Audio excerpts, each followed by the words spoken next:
All right, number one in the news that I want to get into is this article from the New York Times from 2 days ago. This is from Sunday. We Can Do It by Ban Ki-moon. The United Nations does exist for new listeners. He is the Secretary General of an organization called the United Nations.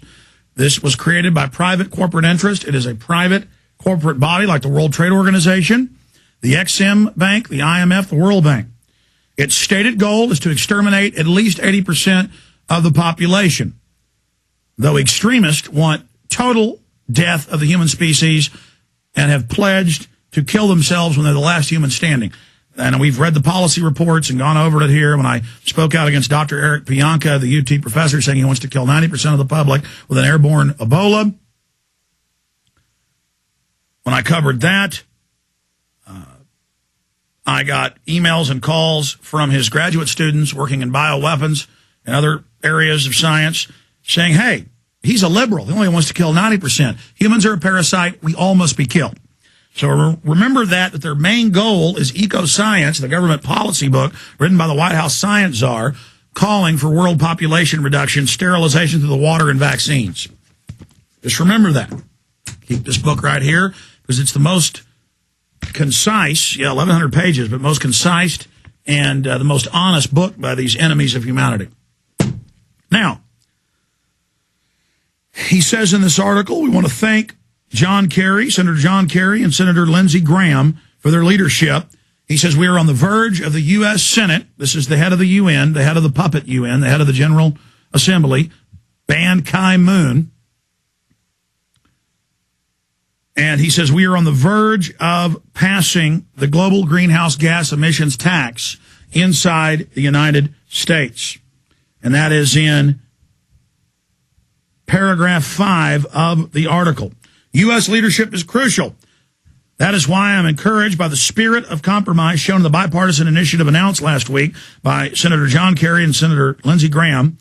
Here was a pair of U.S. senators, one Republican, one Democrat, coming together to bridge their party's differences to address climate change in a spirit of genuine give and take. And he's the guy who attacks Ron Paul. He knows who his enemy is. Lindsey Graham is an abomination. He is an absolute, total, and complete abomination. He says one thing and does another. It says, every day this critical December summit in Copenhagen grows closer. All agree that climate change is existential threat to humankind. So this is a way to say humankind is bad. Yet agreement on what to do seems to elude us still. And it goes on. He says in the third to last paragraph, a deal must include an equitable global governance structure. All countries must have a voice in how resources are deployed and managed. Oh, yes, you'll have a voice within the UN controlled by private banks on where the resources go. That is how trust will be built. And it goes on from there. And they are seizing complete control of everything. And you search engine the term global governance, hundreds of articles a week say global government or global governance. Thousands per week say New World Order and then describe it a private banking dictatorship that controls every facet of your lives. Let's together go to a search engine, Yahoo, StartPage.com, Google. Let's go to Google and let's type in global governance and click news. Let's do it together on screen. Let's punch up the computer and type it in for everybody. Global governance. Now, I had callers this morning when I was on a local talk station calling and saying I'm making this up. Global governance does not exist.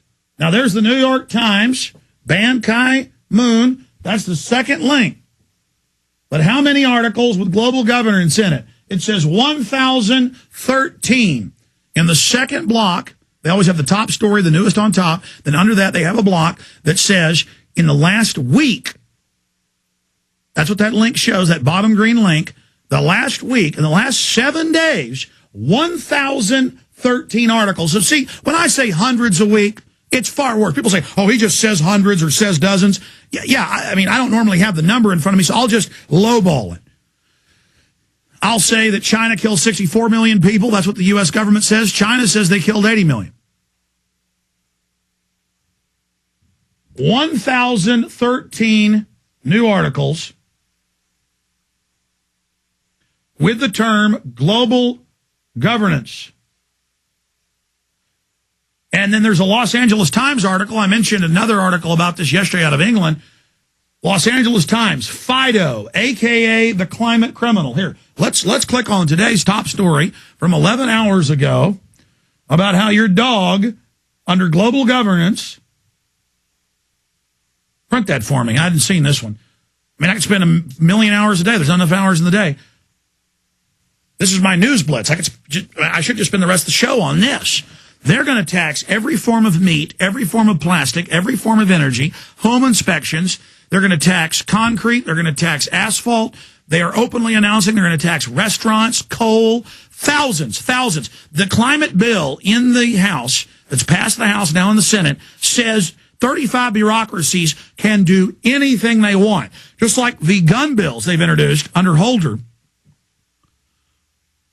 states that he can just ban any guns he wants or ban you owning a gun without it being arrested or charged. You just can't own a gun anymore. You're put on a secret list. That's what they do now in these articles. This is how they operate. This is what they're up to. And no exaggeration, thousands of articles a day state what they're going to tax. This is going to be hell. And they mean for you to go bankrupt. I always get calls and emails saying, well, who are they going to tax if they bankrupt us all? They print the money. They use the taxing system to destroy independence. The power to tax is the power to destroy, as Thomas Jefferson said. Fido, a.k.a. the climate criminal, L.A. Times. Some climate change activists would take your dog away and spend trillions on other efforts rather than come up with solutions that could actually work to offset carbon levels. So see, this is how they do it. They know that you want a choice on whether you're for global taxes or not. So they just make it a choice about, now, come on, we do need to tax cars and oil and your house and beef and the crops you grow, because they're putting off carbon dioxide. Plants don't just put off oxygen.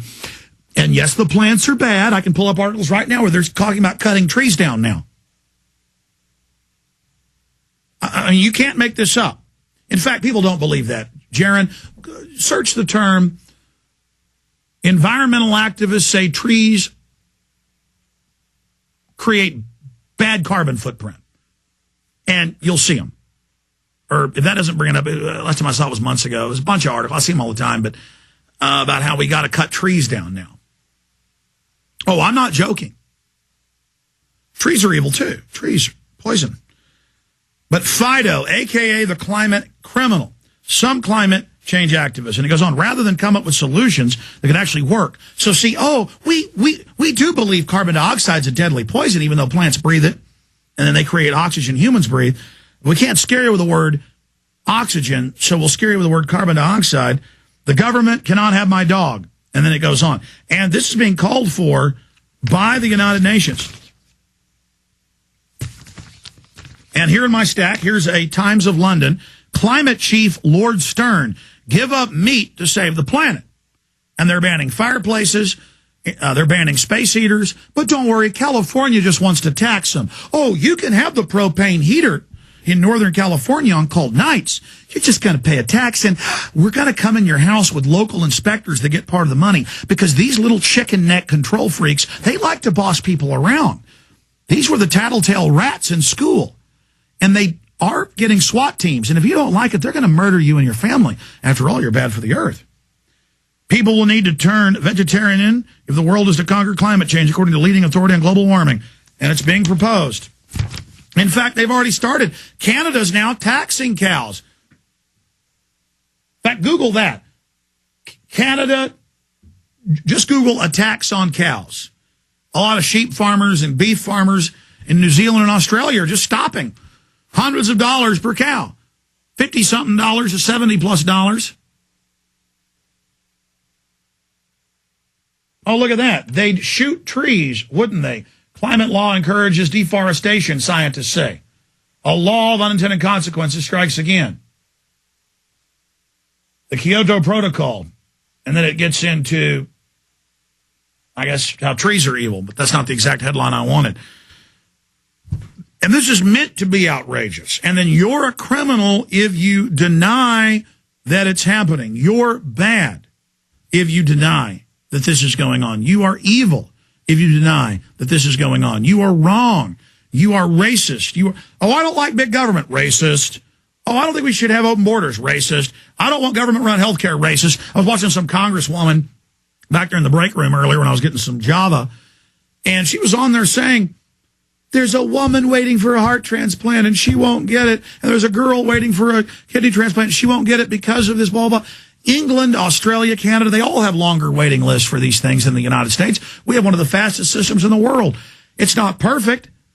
I was on the radio this morning on another talk show, and the talk show was like, yeah, but the insurance companies, they don't want the government health care.